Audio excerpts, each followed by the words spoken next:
My name is Candy Lopez Moreno. I am the associate professor here for the Art and Design program. We're part of the Communications, Media, and Arts department. And this is actually our first Know Your Worth art series.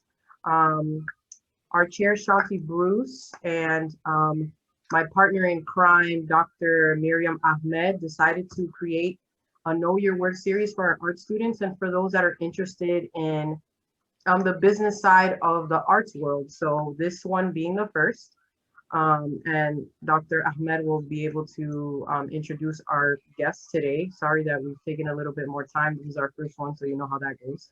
The next Know Your Worth series will feature Joshua Lita, who's actually an NSU alum and is an attorney.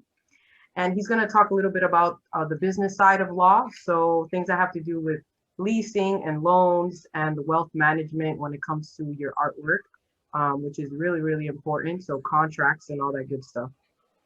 I wanted to touch base a little bit about other events that are going to happen for the art and design program. So we have a senior exhibition. We finally got the title. It's called Emanon, which is actually no name backwards. I thought that was interesting for them to come up with that. The opening will be February 17th. And we will actually have a Zoom meeting for that as well. And there'll also be a virtual tour. So that's opening February 17th, which is a Wednesday. And that runs until April 16th. There's also the juried art exhibition, which you guys will all get emails regarding guidelines and submissions and what you need to do.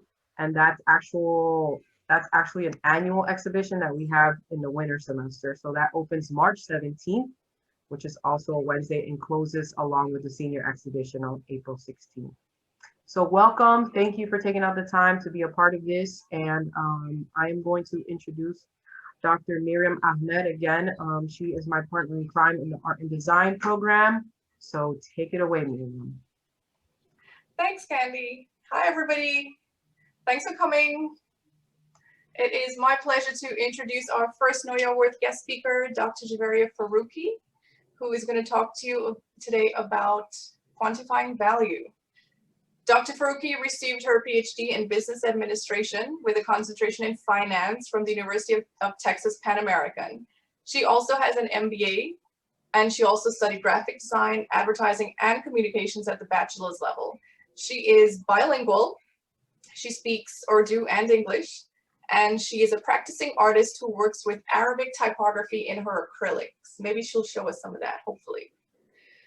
She's been the recipient of numerous awards and honors, including the Lone Star Emmy Awards. She's gotten Telly Awards, the International Women's Board, and she's a recipient of the Texas Business Hall of Fame Scholarship. She's presented her research at national and international conferences, including the 33rd Annual Congress of the European Accounting Association, the Southern Finance Association, and the Academy of Economics and Finance. In addition, Dr. Farooqi has published her research in the Journal of Investing, the Journal of Multinational Financial Management, the Quarterly Review of Economics, the Journal of Economics and Finance, and many more. Currently, she is the Department Chair of Finance at Lindenwood University in St. Charles, Missouri. She teaches finance there, both undergraduate and graduate levels. And she also co-teaches a special class called Investment Application, where she manages she helps students manage a portfolio of $100,000, which is pretty exciting. So thank you, Dr. Farooqi, for joining us today and for sharing your wisdom with us. And I will let you take it away from now. Well, good afternoon. Thank you for that wonderful introduction. It makes me sound really accomplished, so thank you. I'm so excited to be here with you guys today. This is an amazing opportunity for me to be able to share a little bit of the world of finance with you guys. So a little background on myself, more than what Dr. Ahmed has already provided you guys.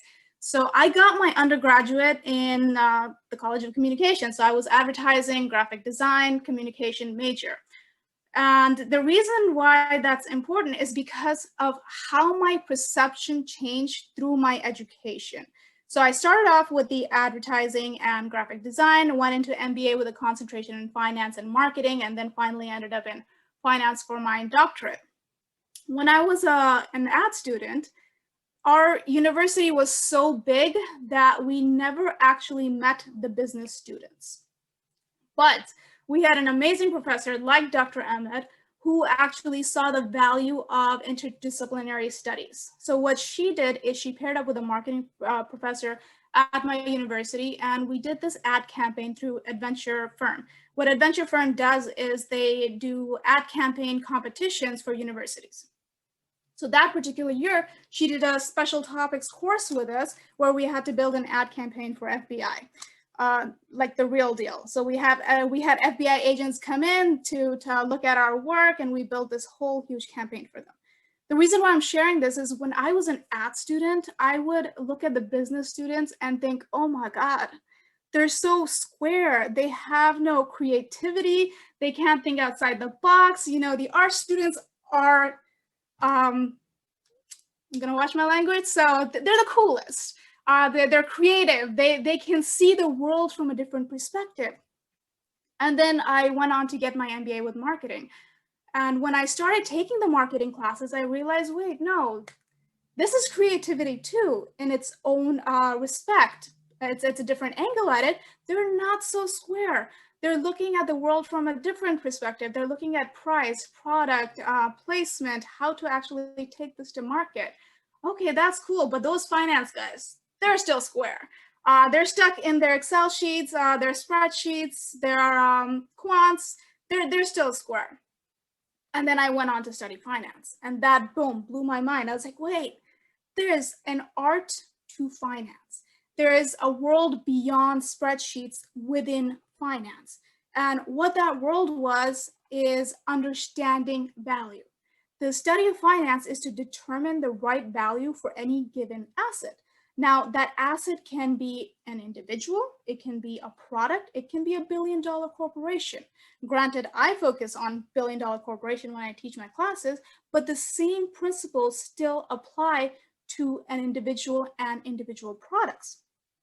The underlying question is, what is it worth? And understanding that is crucial, because if you don't know what it's worth, if you don't know what you're worth, if you don't know what your work is worth, then you can either, well, I guess you could sell your work. I'm not gonna say buy. You can sell your work for a lower price than what it's actually worth. So you have to understand your work, and you have to understand who you're selling to, because you need to evaluate who you're selling to as well. You can't expect a mom and pop shop to give you $1 million for your work. At the same time, you should expect a corporation to give you $1 million for your work. Now, I want you to take a look at this. Do you recognize any of these names? This is open to the professors as well. No, nobody unmuting? Hey, this is just like my class. So Rob Janoff, Ruth Cater, Frank Robinson, Simon Oxley, and Caroline Davidson. I picked on these because these are the ones that I found to be the least paid, in certain cases, $0 for their work. If I show you their $1 billion worth work, I bet you anything you'll recognize it. This is Rob Janoff. Recognize that? If you don't, then you're living in a different alternate reality at this time. What about this? Does that ring a bell? That's Ruth Cater. I don't know exactly how much Rob Janoff got paid, because it doesn't tell it in his story. Ruth Cater, $0. He was a friend of the company. He said, hey, the logo you created, it doesn't look so great. You're copying Yahoo at this point, so let's change it. That logo right there is recognized worldwide. That logo right there is worth billions of dollars. If you try to use their logo, they will sue you for billions of dollars. Coca-Cola. Well, this one shouldn't technically be in this question, or I shouldn't include this, because the person that created it, Frank Robinson, he owned Coca-Cola, so he cashed out. We could say he cashed out. This person didn't. Simon Oxley got paid $15 for this. Yeah, I can't hear you, but I can see your facial expressions. Exactly, I'm shaking my head too. I'm like, God, Why would you sell that for $15? Okay, what about this? This student got paid, yeah, so you all could have done this. This student got paid $35. She was overheard by the person, the owner of the company saying, I don't have enough money to buy paints. So he hired her for $2 an hour to create this. And the dude had the nerve to say, I don't like it, but it'll grow on me. I think it grew on him. I think it grew on him pretty well. So again, she got paid $35. He's cashing out in billions and billions of dollars from her work. Now you're probably thinking, oh my God, people are going to take advantage of me. I'm going to do this amazing work for pennies and they're going to make millions of dollars off of me. Well, you have an attorney coming to talk to you guys next week. I don't know if it's a he or she, but they will help you write contracts to make sure that you don't get ripped off. So pay attention to their talk. Now, I want to show you what happens when you know what you're doing, when graphic designers understand the value they're adding to corporations. Yeah, $35 to $1 million. This is what an ad company charged the PepsiCo company. This is what happens when you can quantify the future value of a firm and a potential future value of your work. It is also what happens when you offer your services as a business as opposed to an individual. That's not a lone case. BBC, $1.8 million redesigned by I can't pronounce that name, Narn. Redesigned logo for $211 million. This is after the whole fiasco of the oil spill happened, so they had to rebrand themselves. And the company charged them $211 to rebrand them. So yes, you can charge millions of dollars for your work. It's gonna take time, but know that you don't have to sell your logos for $10. You just have to understand who you're working for, who you're making that logo for. Yes, if it's an old lady running a cupcake shop and she wants you to do a generic cupcake logo, cut her some slack.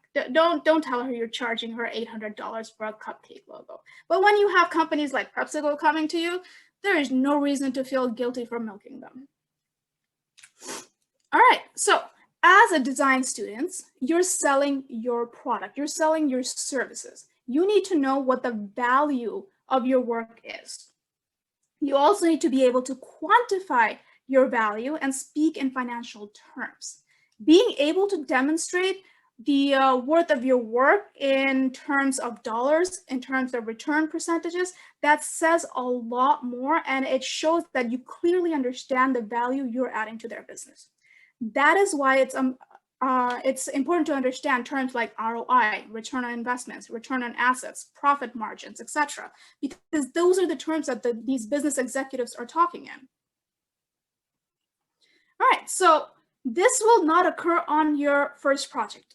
When you're trying to understand how to show businesses what your work is worth. It's not going to happen on your first project. It's not going to happen on your second or third project. What you have to do is you have to start tracking your work. You are told as a design student, as an art student, that you need a portfolio of your artwork. However, I'm here to tell you it is just as important, if not more important, to track and create a portfolio that shows the impact of your work in addition to your actual work. So if you build an ad campaign, how did that help the company, right? So you can ask the company this, all right, what am I building an ad campaign for? I'm building an ad campaign for product X. After I build that ad campaign, after that ad campaign is launched, how has that helped product X? So next customer you go to, you can say, because of my ad campaign, the sales of products X went up 20%. That speaks volumes more than just showing them an ad campaign. So at that point, you can start to justify the prices you're charging. You can tell them right off the bat, I can increase your sales by X amount. And you can show that by your historical track record. So when you see, you see that it's important to know the current and potential value of your work. And you know that branding is an essential part of business, and that design team is at the core of that, at the core of branding. because consumers will pay a brand premium for the brand name. And that's something that you are creating. That brand name is what you're creating through your work. If you don't believe me, then look at some of these ridiculous prices people will pay. $180 for a pair of shoes. Okay, fine. Hey, it's Nike, right? So 180 is not bad. $26.50 for a pair of shoes? To me, that is a ridiculous price. I shouldn't be ragging on this one because I have an Apple computer, but $4,500 for a computer?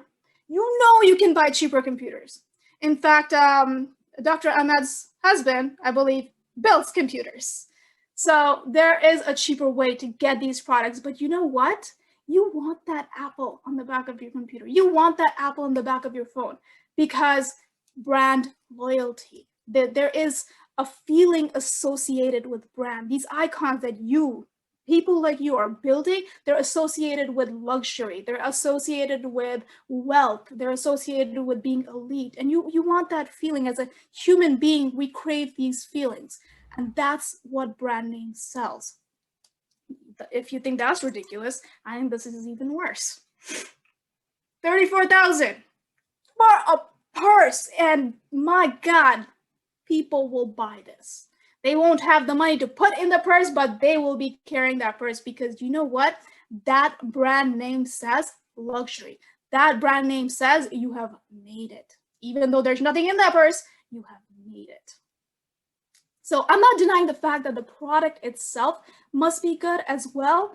However, the logo does carry heavyweight premium. Consumers are willing to pay a premium for something you designed. There is an entire line of marketing research studying the psychology behind why people pay absurd amount of money for a brand name, for a logo that someone like you created. I want to emphasize that someone like you created this. Therefore, you can do the exact same thing. You can charge the exact same prices. All right, so how much should you charge? What's a good price to start at? I'm going to discuss two different ways that you can approach pricing your work, your services. One is pure play. The other one is break-even analysis. We'll begin with pure play because pure play means looking at the market around you to see what similar products, types of products and services cost. That is going to be your starting point. After that, you can start building your own brand. So we had this whole discussion around brand and brand premium, and you need to apply the same logic to yourself, to your brand. So that way, when you're offering your services, it has a brand premium on your own work. All right, that being said, I'm sure in recent days, recent months, you've constantly heard this conversation about big data. How Facebook, Google, Twitter, everything on your phone. My Facebook knows exactly what I'm talking about. I'm sure they're going to start sending me ads pretty soon about it. How this dark side of it, and I'm sure you guys heard about Signal by now. Everybody wants to move to Signal now because WhatsApp is turning evil. So everybody's hearing this dark side of big data about how they're collecting all this information on us and there's Big Brother watching us. But you know what? There's a good side to this big data. And the good side to the big data is you can use it. You can use it in order to figure out pricing. Because of all this big data, you know exactly what other advertising companies, other graphic designers are charging their customers. So use that information. I did a quick Google search, you know, the evil company Google. I did a quick Google search and this is what I found. I'm not in this industry. I have never done any work in this industry. However, I can very quickly find out how much someone should charge me for a logo, depending on who I am, depending on who they are.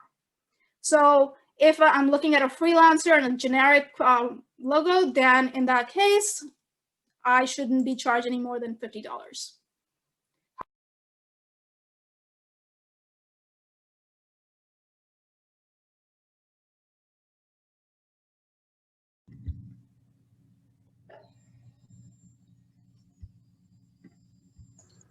I think you're muted. Okay, where'd I leave off? Logo maker. Logo maker, okay. So if you are an individual logo maker, then you can charge between $10 to $50. And this is for a very generic type of logo. We're not looking at anything specific. We're not looking at any kind of ad campaign. However, if I start to look at a freelancer, a design contest, I need to pay more as a customer. And if I am the freelancer, I know I can charge more. And as you can see, the main thing I took from this picture is you can charge a lot more if you incorporate yourself as opposed to doing it as an individual. So if you turn yourself into a business, you can charge a lot more. And the good side to that is, I don't know if you have eventually an accountant lined up in this series, you can write off all of this as business expenses. So all the equipment that you buy, any space that you use to do your work, all of that can be written off on your taxes as business expenses. So there's a good side of being able to incorporate yourself. One, you get to charge more, and more on the other side, you get to write off a lot of stuff. So as you build your portfolio and track your achievements, you can begin to charge a premium for your work. So you see that there are ranges here. You have ranges between 300 to 800. So as your portfolio gets built, you can charge the higher end of that spectrum. Once you have the ability to charge a premium, you can look at break-even analysis. And of course, I'm going to go into a spreadsheet eventually. Keep in mind that there is a limit to the premium that you can charge. You must understand the demand and supply factor here, that if there's a high demand, if there's a high supply of graphic designers of your caliber, then you can charge high prices. Vice versa, if there is a low supply of graphic designers, you can charge higher prices. In a case where there's a lot of graphic designers, then the customer will simply go to another graphic designer in order to get their work done if your prices are too high. All right, so you must be careful with your price point. There's a balance that you need to play here. Now, there we go. All right, there is no finance lecture complete without an Excel spreadsheet. So let's get into that real quick.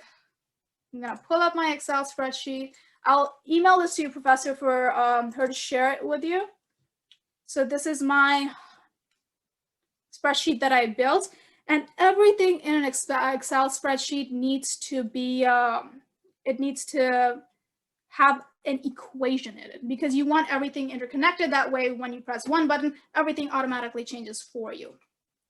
So what I have built here, this is the most basic one an individual graphic designer can use, which is, what is your revenue? This is how much money you're making. What is the cost? What is all of your equipment, your product, your time, all of that cost going into it? What is your fixed cost? Maybe you're renting some space that you need to pay for. That would be fixed cost. Fixed cost is something that occurs regardless of how much business you're bringing in. Your variable cost, I should have labeled this accordingly. Your variable cost depends on how much product you're producing. Fixed cost is not dependent on that. And then, sorry, but regardless whether you're a business or not, you have to pay taxes. When you are not incorporated, you'll be paying at a personal level tax. And if you're making between $40,000 to $80,000, that's 22% tax rate. This is something that can be Googled, tax rate, federal tax rate for 2020, and you'll get all the different percentages. So what do I begin with? All right, I know what my tax rate is. I know what tax bracket I'm in. And then quantity. How many pieces can I produce in a given month? Can I produce 10 pieces? Can I produce 12 pieces, 20 pieces, 50 pieces, etc.? You guys tell me, how many pieces, how many pieces of artwork can you produce realistically? 3? 3 in a month? Oh, geez, this is gonna be difficult. I thought somebody would at least say 10. I'm like, all right, that's a workable number. I have so many requests lined up from like years ago of people like, hey, you know, can I get a drawing? And I'm like, sure.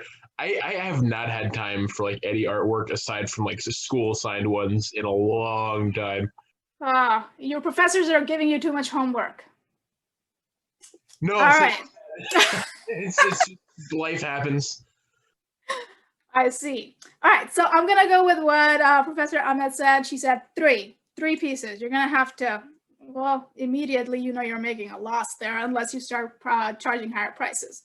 So then just put in random numbers here, and Excel will adjust this for you. So how much are you gonna charge? Over here I said 130. That is definitely going to change. And then cost per quantity, this is how much it's going to cost you to produce that piece. Let's bring that cost down. Let's say it's going to cost you $10 to produce a piece. And then this is your revenue. If you notice, these are the numbers I plugged in, and then after that, these are all going to be equations. So my first one, revenue. Revenue is going to be how many pieces I am producing and what each individual pieces I'm going to charge for that piece. And that's where you see quantity times price that I'm going to charge. This is my variable cost per piece. So that's going to be quantity that I produce times how much it's going to cost me per piece. This is my fixed cost. Let's say you're working out of your garage, therefore your fixed cost is 0. As your business starts to develop a little bit more, that fixed cost is going to change because you're going to need some working space. All right. Once you have that set up, then you have to determine how much taxes you're going to pay.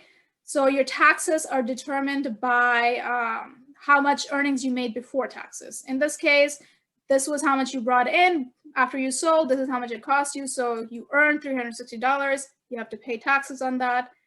You have to pay about $80 in taxes. Your net income for the month is $281.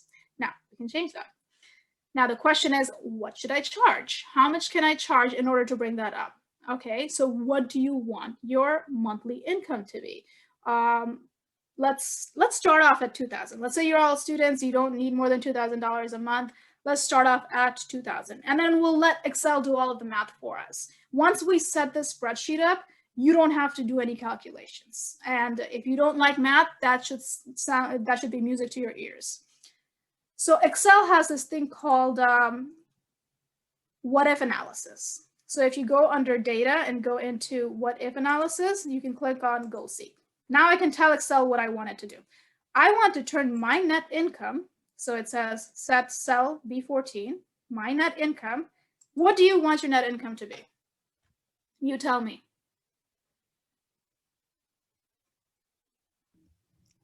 10,000. 5,000. All right, that's more realistic. All right, let's make it 5,000. Hold on. And then I want to change that 5,000 and say, I'm going to make that 5,000 happen by changing the price I'm charging people. Okay, so I'm going to change the price. I would have to charge $2,146 per piece.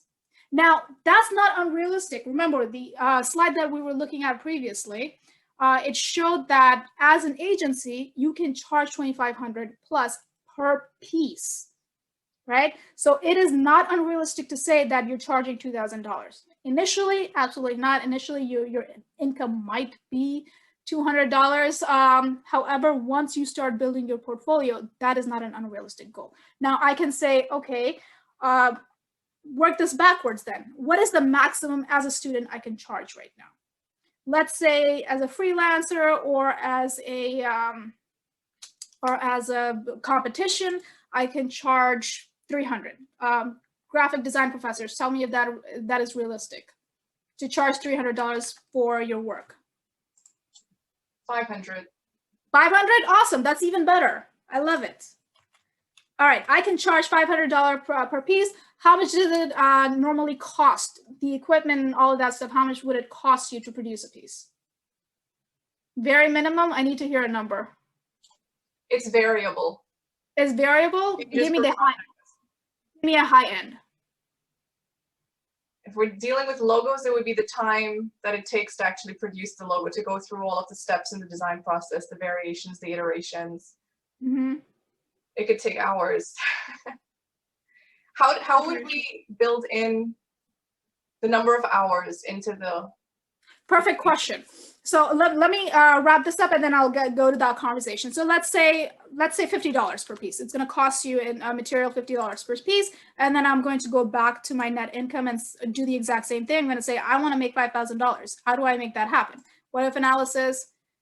I want my income to be 5,000, but now I'm not going to change the price I'm charging because I'm saying, no, I'm going to charge $500. I'm going to change the number of quantity. So I would need to produce 14 pieces in a month to get to that $5,000 goal. So now you're letting Excel tell you exactly how many pieces. to produce, or you're telling Excel to show you how many, what price point you can put it at to meet that goal. Now, Professor Ahmed just asked, well, what do you do about hourly? So you have to determine you have to treat every customer individually, obviously. So when a customer comes to you, you have to determine, is this work going to take me a lot of time, or is it just going to take my matter of my talent and I can quickly have a turnaround? If it's a matter of time, then you're going to charge them hourly. If it's a matter of I can have a quick turnaround in this, then you're going to charge them per piece.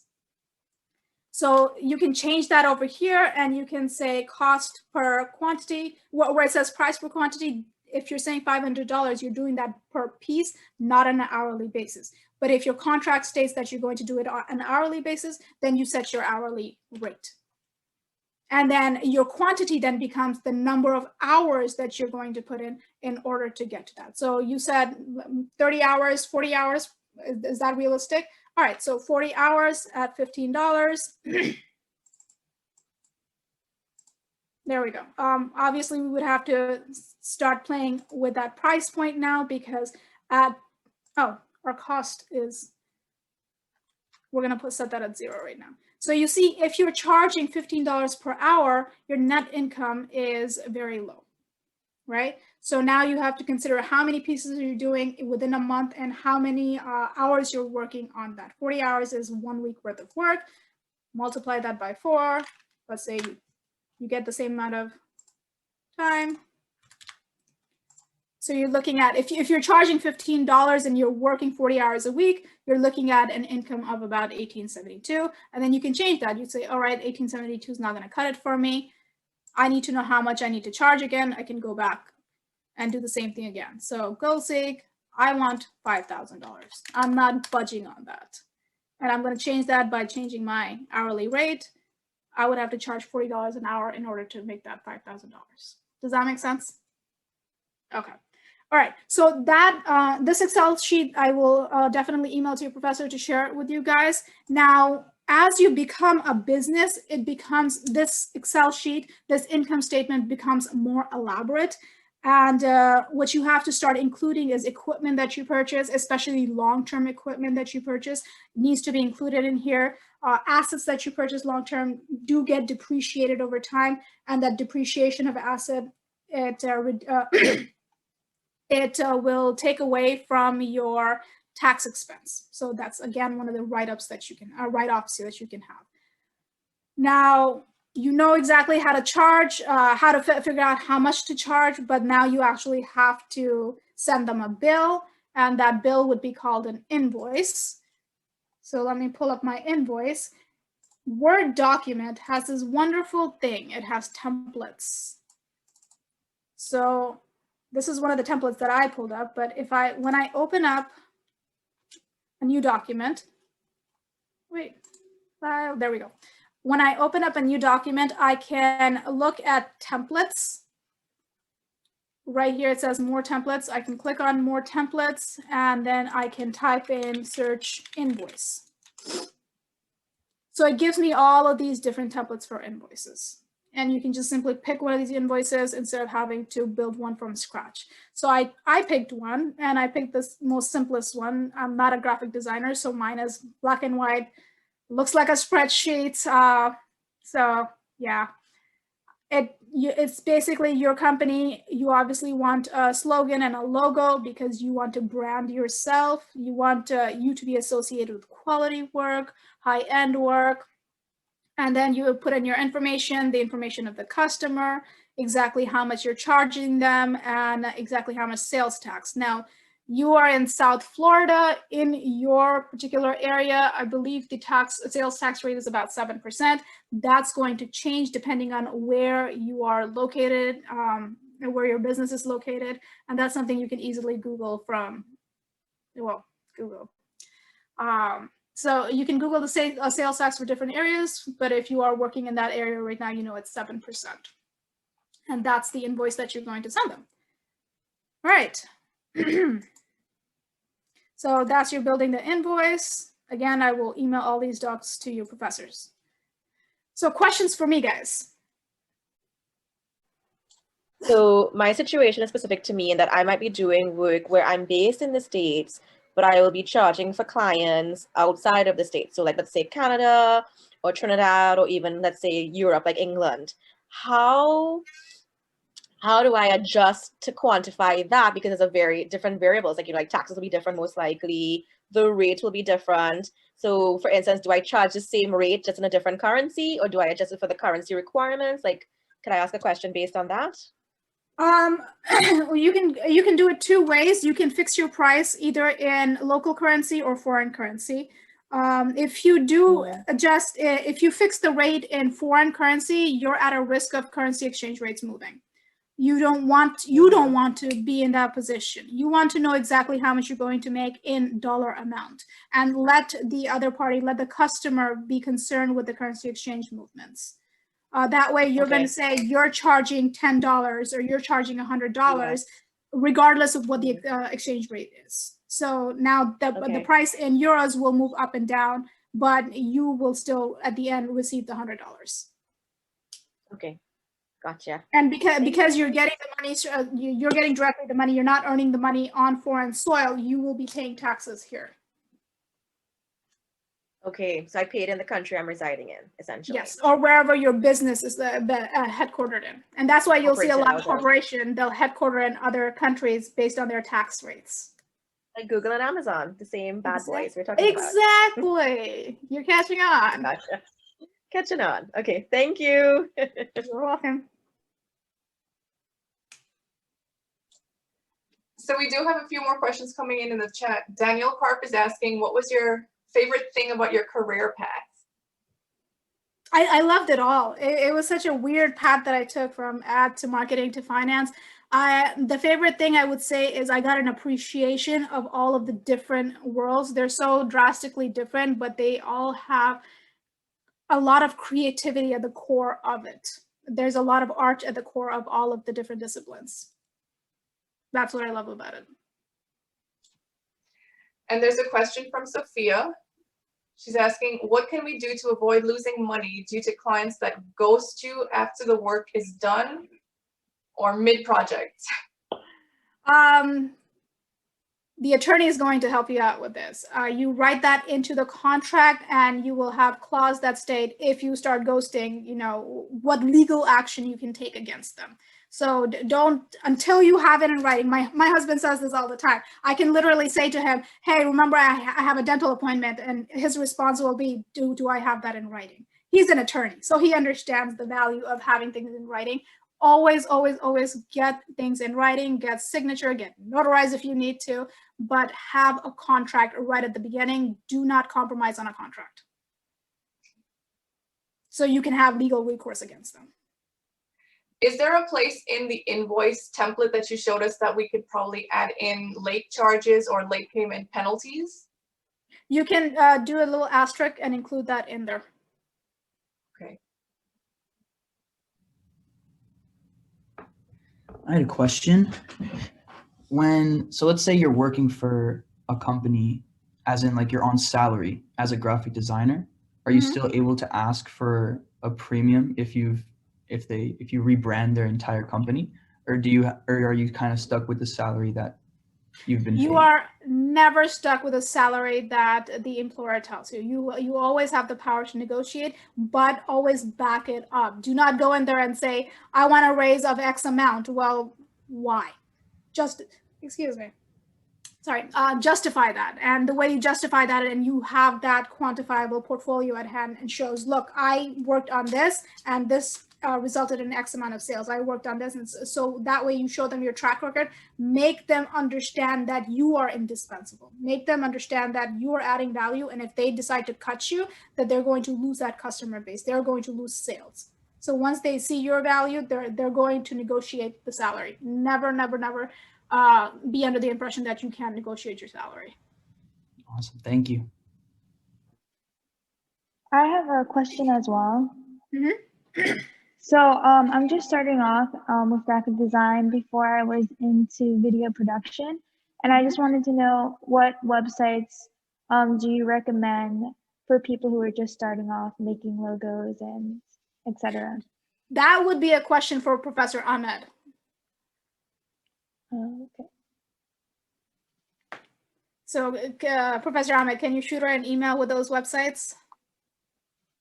Sure, absolutely. There's actually a form in the chat that if you put your email address in there, we'll send you the workshop materials, including what Dr. Farooqi sent, the income statement, the Excel sheet, and as well as the Word document. And I will send you some resources where you can check out websites where you can offer your services as a graphic designer. Thank you so much. No problem. Professor Javiera, I have also a question. So I'm not really a graphic, I mean, I'm more of a finance minor and other business related fields, but this is related to the fact that I'm running a small business, and I wanted to ask in terms of design, for example, let's say I outsource, I decide to outsource some work, would that count as a write-off, as an expense? I believe it should, depending on, so you're saying you're outsourcing the design part, like making the logo. Is that what you mean? More like let's say a client comes to me and wants to manufacture something, right? Like a product, and they tell me, can you do this? And I outsource it to like friends that live abroad, right? Mm-hmm. And when it comes time to when it comes to taxes, can I use that as an expense what I paid my contractors? You know what? Shoot me an email about that. I would have to check with an accountant about that. That's too specific of a question that I wouldn't know the details of. An accountant would need to answer that. So shoot me an email. Let me go into the chat here. Thank you.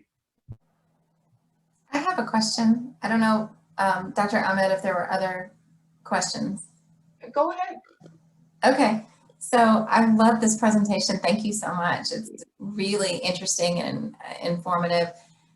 I'm wondering if you have any thoughts on how we can help people understand that people should be paid for their art, whether it's singing or a painting or a logo or whatever it might be. And I know you mentioned the portfolio in the beginning, but people who just say things like, oh, do you have someone who could come sing? Or could we just put some art up? Or could we just do this or that?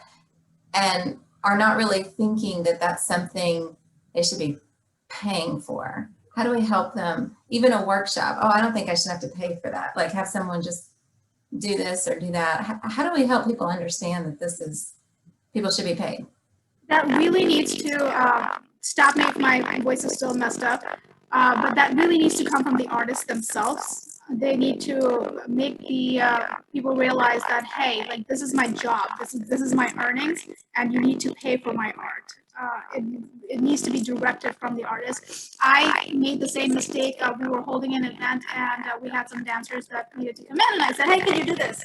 And they're like, yeah, this is our prices. And I was like, oh, do I really have to pay for that? And she was very upfront and bold, and she's like, yes, this is art, this is my job, I'm providing you a service, therefore, yes, you need to pay for it, just like you would pay an accountant, just like you would pay a financial advisor. There's not a difference here. I'm providing a service for you. So it needs to be directed from them.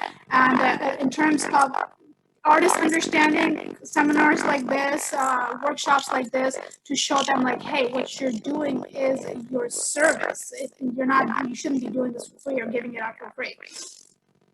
It's like if somebody has a cookie shop, family and friends go in there and say, hey, give me some baked goods. No, this is my living. I need to pay for it. I hope that answers your question. Building off of that topic, a conversation that I've seen more recently is that by artists underselling and undervaluing their work, it's harming artists who may charge a higher price point and charge more of a livable price point or a higher price point, or however they want to describe it. What is your take on that argument? Absolutely agree with it, and that's something where I was talking about supply and demand earlier. It occurred to me as I was saying it. That's the problem. If your work is valuable, however, somebody else just as talented is willing to give it for cheaper, they're hurting the entire arts community. I completely agree with that argument. So there needs to be a better coalition, union, if you may, among the artists to determine like, hey, you need to stop underselling our because it hurts the entire community.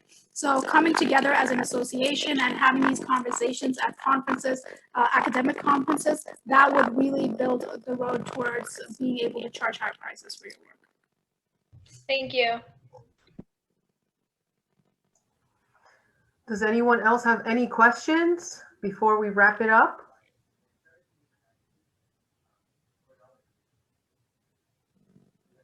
We have one.